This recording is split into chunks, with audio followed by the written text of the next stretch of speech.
Item Number SCP-2264. Object Class Safe. Special Containment Procedures. Due to the unavoidably public nature of the building housing SCP-2264-A, security measures are to focus on preventing civilian access to the anomaly's entrance. The Foundation is to cooperate with the Government of the United Kingdom in concealing the existence of SCP-2264-A. A hidden passage to SCP-2264-A has been constructed and remains its only means of access. The original entrance to the room where SCP-2264-A is located has been walled over, ensuring that only authorized personnel have access to SCP-2264-A. Operatives are to be reassigned and replaced monthly due to the threat of psychological addiction to SCP-2264-B. Description: SCP-2264-A is a door composed of iron located within a hidden chamber beneath Martin Tower, a part of the Tower of London. The gateway cannot be unlocked through traditional means, requiring a highly ritualized process. Attached to SCP-2264-A is a complex apparatus composed of alchemical tools such as alembics, retorts, and a crucible. Based on journals found within the hidden chamber, SCP-2264-A is presumably the creation of Henry Percy, 9th Earl of Northumberland, an English aristocrat, alchemist, and long-term prisoner within the Tower of London. Despite his incarcerated status, the Earl maintained a degree of influence, said to enjoy a comfortable lifestyle, and allowed access to books and research material. He was known as the Wizard Earl due to his extensive library and interests in the scientific and occult. It is considered possible that others within Percy's circle of associates were involved in the creation of SCP-2264-A, including John Dee, famed alchemist and court astrologer of Queen Elizabeth. The School of Night, of which Henry Percy was supposedly member to, may have also had involvement. A Foundation alchemist was consulted. The instructions are roughly comparable with the Magnum Opus, a 4-part process employed in the creation of the mythical Philosopher's Stone. Replication of this procedure required redacted. Through still undetermined means, a mechanism within SCP-2264-A responds to the completed solution, causing it to unlock and open, allowing access to SCP-2264-B. SCP-2264-B is an extra-dimensional city which does not correspond to any known location, earthly or otherwise. Objects that originate from within SCP-2264-B will dematerialize if brought through SCP-2264-A. Such objects have been later found returned to the site of their initial removal. Those who enter SCP-2264-B report having all personal belongings removed and their clothes replaced. Manifested outfits are said to resemble those worn at masquerade balls, most especially those associated with the Carnival of Venice, and will dematerialize upon exit of SCP-2264-B. Masks cannot be removed while inside SCP-2264-B, but the rest of the attire can be discarded if one chooses to do so. The majority of SCP-2264-B inhabitants are dressed and adorned in a similar fashion. Agents have reported a somewhat organic quality to their costumes, frequently describing it as kittiness. The most common inhabitants of SCP-2264-B are roughly humanoid and have since been classified as SCP-2264-1. The sky has been described as yellow and containing an indeterminate number of black stars, corresponding with no known or even hypothesized constellations. Buildings are shaped in such a manner as to suggest them being carved from a single seamless material. Black, white, yellow, and red are the only colors to reportedly occur within SCP-2264-B. Architecture is non-Euclidean, and the normal laws of gravity do not apply. Thus, inhabitants can be observed as climbing a stairway upside down, but based on their own gravity source, they are climbing normally. The city has been described as having the odor of dried flowers with a hint of mold, or a scent not unlike that of old books. The actual size of the city has been difficult to measure, but it appears to be located on an island surrounded by a black ocean. The composition of the liquid is unknown, but described as appearing more viscous than water. Operatives have reported a hypnagogic malaise while exploring SCP-2264-B with difficulty estimating time and space. Although SCP-2264-B is a tangible location and not considered to be an actual dream, those who had a history of lucid dreaming have shown far greater self-control and attention to detail than those who did not. Operatives are to be reassigned and replaced monthly due to the threat of psychological addiction to SCP-2264-B. Initial efforts at exploration resulted in 8 AWOL operatives, with those that returned having difficulty describing what they had observed in a coherent and/or detailed manner. Accessing document, exploration report. Dr. Calixto Narvaez, first deployment. The almost hypnagogic nature of SCP-2264-B has led many to observe it as a dream or hallucination, failing to fully recognize its inherent verisimilitude. A lucid dreamer and an experienced user of hallucinogenics, I was well chosen for this mission. My comrades quickly surrendered to the anomaly, engaging in the decadent pleasures of the city, most especially within the palace. Tempting as it was, I did not join the others in their rapturous frivolities. I would suggest interviewing those that previously entered SCP-2264-B again. It is unlikely they've gone into all the details. When allowed a chance to directly control a dream, so many claim they would fly or visit the stars. Those people are liars. Most choose to surrender to the ecstatic delirium of physical pleasure. Again, this is not a dream, but I'm able to understand why most are unable to perceive the difference. I am reminded of the legend of the Hashashins, how their leader supposedly drugged and led his recruits into his castle. Within was a pleasure garden that rivaled any imagined paradise. The individuals truly believed they were offered a taste of the divine. SCP-2264-B works in a somewhat similar way, but I do not believe that is the reason for its splendor. I doubt it is intended to be a trap. It is simply a city, although certainly a majestic city unlike anything I had ever before encountered, but one that happens to exist outside baseline reality and does not entirely conform to the physical rules we are used to. I have made significant discoveries while exploring SCP-2264-B. 1. Universal translation of language. While most of the agents perceive the inhabitants as speaking English, I heard them in my native tongue of Spanish.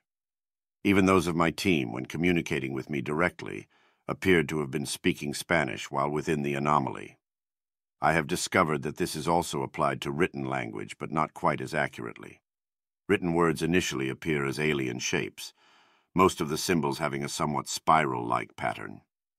If one continues to directly observe the symbols, they will begin to blur and alter until some level of translation has manifested. However, there do appear to be limitations, and it seems that some words native to SCP-2264-B have no equivalent in any human language. The words appear to move on paper, and prolonged exposure can easily result in nausea and headache. 2. The true name of SCP-2264-B is Alagadda, a city-state said to border the Neverment. I was able to gather much of this information from the wandsmen of Kulmanas, a scholar and foreigner like myself. They wore a beaked mask, and exquisite robes cloaked their hunchbacked form. Their hands were scaly, more avian than reptilian, with black talons. They unfurled a scroll before me, said it was a map of the multiverse, layer after layer of endless spirals. I sense an oncoming migraine just thinking about it now. Regardless, I was pleased to meet a fellow intellectual within. I asked them about the nature of their research. What is the nature of all that is? They asked, I assumed rhetorically. Just for a start, they noted. 3. There is a specific power structure within SCP-2264-B, involving entities that, based on description, could easily be considered some of the more dangerous reality benders known to the Foundation. The Wandsmen of Kulmanis warned of individuals that should not even be approached, lest we draw undesirable attention to our reality. There are, or were, 4 masked lords who directly oversee SCP-2264-B, the Black Lord, wearer of the Anguished Mask, the White Lord, wearer of the Diligent Mask, the Yellow Lord, wearer of the Odious Mask, the Red Lord, wearer of the Mirthful Mask. They were said to be the chief advisors to the King of Alagadda. They continued to warn that I not be fooled by their names, each just as terrible as the other. I have seen the masked lords, always at a distance, all except the wearer of the Anguished Mask. I was informed that the Black Lord was the victim of a political struggle some time ago, the reason never known, if reason existed at all, and cast into some dreadful dimensional backwater. It would only be a matter of time before they returned. The insidious glamour of the city-state disguises a dreadful truth, one the Wandsmen had difficulty expressing in words. They stated that most outsiders came to this place to seek a boon from the king. They refused to speak any more of this entity and suggested I avoid the ambassador of Alagadda as well, before politely taking their leave of me. I decided it time to report back, gathered the others, pulling a few from the writhing mound of masked transdimensional entities. The first door we entered was the one to return us to baseline reality. I suspect that SCP-2264-B is a dimensional nexus, connected to countless worlds across the multiverse. Every door used within SCP-2264-B has connected directly to SCP-2264-A. If there are other gateways like SCP-2264-A, I suspect them to be currently sealed. Accessing Exploration Report. Dr. Calixto Narvaez, second deployment. I believe SCP-2264-2 is the only entity we might truly trust in Alagadda and sought them immediately. The city contains thousands, if not millions, but SCP-2264-2 stands out and appears to have a strictly scholarly interest in SCP-2264-B, most especially the Palace Library.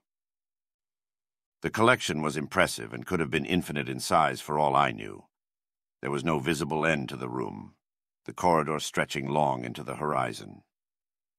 I wandered the seemingly endless hall, Agent Cromwell and Dr. Yu at my side, in search of SCP-2264-2.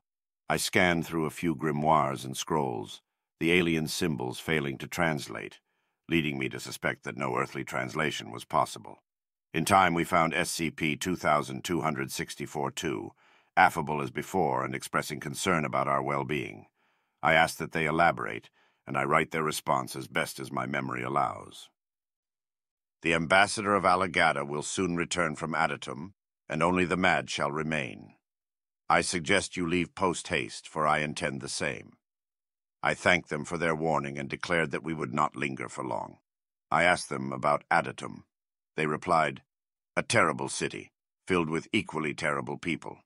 It is said that the Grand Karcist of Adatum serves the designs of an elder being, a horror thought to rival even the hanged king of Alagadda. Craw!" SCP-2264-2 made a sound not unlike a crow. I should not speak of them. Not here. I asked about who they were, wanting to know more about them. They replied, "I am the Wandsman of Kulmanis, a scholar, as you undoubtedly know. I am a walker of the astral plane, a sailor of the celestial sea, and a spelunker of the planar deep." SCP-2264-2 noted something about our aura, declaring it rare across the multiverse, but admitted to having encountered similar during previous visits to SCP-2264-B. They said something along the lines of, "The deathless merchant of London, driven by greed and black ambition. There was another, a stranger in a strange land. It appeared as though they did not know where they were, smelling of fear. I cannot imagine how one might accidentally stumble upon Alagadda. I did not believe such a thing was possible. They vanished soon after, yet I never witnessed them leave. Simply gone in a blink." They would continue to reference the Karcists and Clavigars of Adatum, stating that they reeked of decay and embryonic fluid. That was the extent of people encountered with a similar aura to our own. I suspect SCP-2264-2 is able to sense a person's dimensional neighborhood. SCP-2264-2 turned their head completely around, somewhat like an owl, and cawed, declaring, "I sense the ambassador of Alagadda has returned. I take my leave of this place, and I suggest you do the same. Flee, do not delay. Perhaps I will pay your realm a visit in the future." SCP-2264-2 exited the nearest door. The door refused to budge, but I suspect it connected SCP-2264-2 to their native dimension. We exited the library, walking quickly, not wishing to bring too much attention upon ourselves by running. We found an unlocked door and returned home. We never saw the ambassador or their king, but I feel it best that we not seek them out. Accessing Level 4 restricted file. The O5 Council voted 10-3 in support of sending Mobile Task Force Psi-9, Abyss Gazers, into SCP-2264-B. The goal of the operation was to locate SCP-2264-4 and SCP-2264-5 and calculate the level of threat they represented to humanity, Earth, and local dimensional space. 12 agents, trained in hand-to-hand combat and counter-occult stratagems, COS, entered SCP-2264-A on date redacted at 0800. One agent returned alive, the rest are presumed dead or otherwise irretrievable. Interviewed, Agent Alexander Papadopoulos. Interviewer, Dr. Laxmi Narang.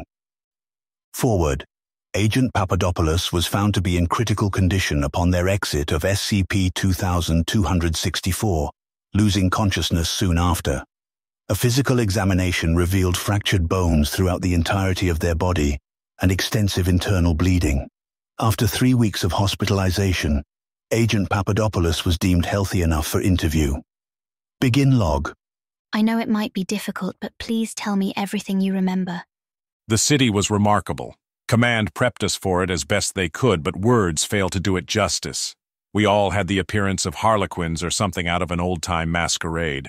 Wasn't exactly the same, but close enough. Couldn't take the masks off, hard as we tried. We had a mission to complete, but the details were quite vague. Vague? Find SCP-2264-4 and 5. Get an estimate on their threat level. We knew they were important to SCP-2264, but we had no idea what they looked like or how to locate them. Go on. Right. Well, we found the palace. Don't know how long it took. Time has no meaning in a place like that. The city is full of people, especially that palace. But it didn't feel like being in a busy city in our world. There was something different about it, but I don't know how else to describe it. Layered? No, still not right. Not important, I guess. Things blurred a lot. Everything seemed to follow a sort of dream logic. Dream logic? Yeah, I mean, it wasn't a dream, I'm certain of that, and I have the scars to prove it. It was all real, but have you ever noticed how dreams rush through the details? You end up one place but don't really recall how. It was like that. I remember the masquerade, the music, and the dancing. Oh, and the copulation. All with their masks on, of course. Seeing some of them nude was a shock. They aren't like us. Let's just say not everything was part of an elaborate costume. Their skin was like porcelain. I think those were the natives. You know, SCP-2264-1. But the more you stared, the less human everyone seemed. Some had too many limbs, some had too few. They were like the monsters from an old fantasy comic I read as a kid. Crazy as this place was, I don't think we were ever seeing the whole truth. It's like a filter. The people look humanoid because we're human. Something from another world would see us more like them, but some, especially the natives. I got the feeling that behind those masks, beyond their illusions, was something inconceivable. Sorry. Rambling, head hurts, trying to remember. I can't move my arms or legs. What's wrong with them? The numbness is just a side effect of your medication. Please focus on my questions. Okay, if you say so. I remember having to pull Agent Maher away from some woman. I think it was a woman. Wasn't attacking him or anything. Quite the opposite, actually. Couldn't blame him. She had curves in all the right places, made it easy to ignore the tentacles. So, the 12 of us stick together. Hard to not look like you're out for trouble with that many. Anyway, we wandered around the palace, and it was like a labyrinth. I honestly wouldn't have been surprised if we stumbled into a minotaur or something. We spent most of the time descending the stairs, I think. I remember feeling like we were traveling deeper and deeper. And then, somehow, just when we thought we had reached the bottom, we're back outside. It looked like we were in exactly the same spot as when we first entered SCP-2264-B. Hell, we could all see the palace in the distance. But something was different. Everything was dark, drained of color, like we could see and all, but it was a hazy gray twilight. The streets were empty and the buildings looked ruined. Yeah, it was like the whole city was abandoned long ago, desolate and silent. Not a sound but our own footsteps. We eventually entered this iteration of the palace. Everything was identical, at least the architecture. That's when we heard the whispers. It spoke in a language I'd never heard before. I could feel it slithering into my ear, eating its way to my brain. Please continue. We destroyed ourselves. What? We had no choice. The ambassador, it found us. It didn't have a face, no mouth, nose or eyes. I thought it was wearing a skin-tight outfit and high heels. That is what it looked like at first, but no. That was its body. Its flesh was black. It stood tall, lithe, and androgynous, and so... Please, this information is important. Pace yourself. We can stop if... It stood so damn proud. Just radiating arrogance. I couldn't understand a word it said, and yet every syllable dripped with narcissistic venom. It brought a hand to where a mouth should have been, and it laughed and laughed. And then we destroyed ourselves for its amusement. Our bones were shattered. Our flesh was torn open and our organs ruptured. We ruined ourselves in body and mind, all for that thing's amusement. And the whole time I tried to scream, I tried to beg, but couldn't make a sound. I'm so sorry, I tried to say. I'm so sorry. My team, my friends. I remember how their eyes pleaded for mercy and asked for forgiveness. You don't forget eyes like that. In the end, I was the only one left alive, surrounded by the mutilated corpses that were once my team. I understand now. The ambassador needed a witness, one to deliver its message, to tell you this, and... Please continue. I watched the ceiling move as it dragged my broken body from room to room. Eventually we stopped and it lifted me up, held me up before the throne. There I saw the king. It was anchored in place, with hands and throat shackled tight, like a corpse in bondage. Its face was hidden beneath a black veil, or maybe it was a hood. I don't quite remember. But I remember these horrid imps. They were caressing the king's twitching body, as if trying to comfort it. But others pulled the tethers even tighter. The king trembled and quivered, and I saw pale tendrils slither in and out of its tattered robes. I looked on as the imps lifted the king's veil. I want to die. I can't live with what I've done. Please kill me. End this. I can't feel my legs. I can't feel my arms. Not like this. Not like this.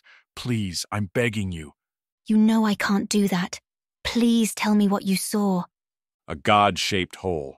The barren desolation of a fallen and failed creation. You see the light of long-dead stars. Your existence is nothing but an echo of a dying god's screams. The unseen converges, surrounds you, and it tightens like a noose. End log. Operations involving SCP-2264 are suspended until further notice. The agent's request for termination has been denied. Due to the considerable damage suffered, amputation of both arms and legs was deemed necessary, and subject is no longer able to perform most biological functions without the aid of life support systems. He is to be restrained for his own protection. Despite his loss of limbs, termination attempts have been made, and thoroughly interrogated for all possible information related to SCP-2264. Due to his contact with SCP-2264-4 and SCP-2264-5, he is to be quarantined and carefully observed for signs of anomaly. Agent Papadopoulos has refused food and water, requiring the use of a feeding tube. Addendum: SCP-2264 was discovered accidentally during the refurbishment of Martin Tower in Redacted.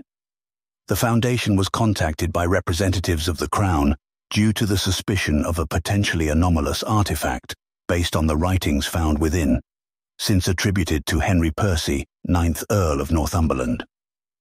Discovered among his notes was an unsent letter intended to be received by Christopher Marlowe, famed poet and playwright.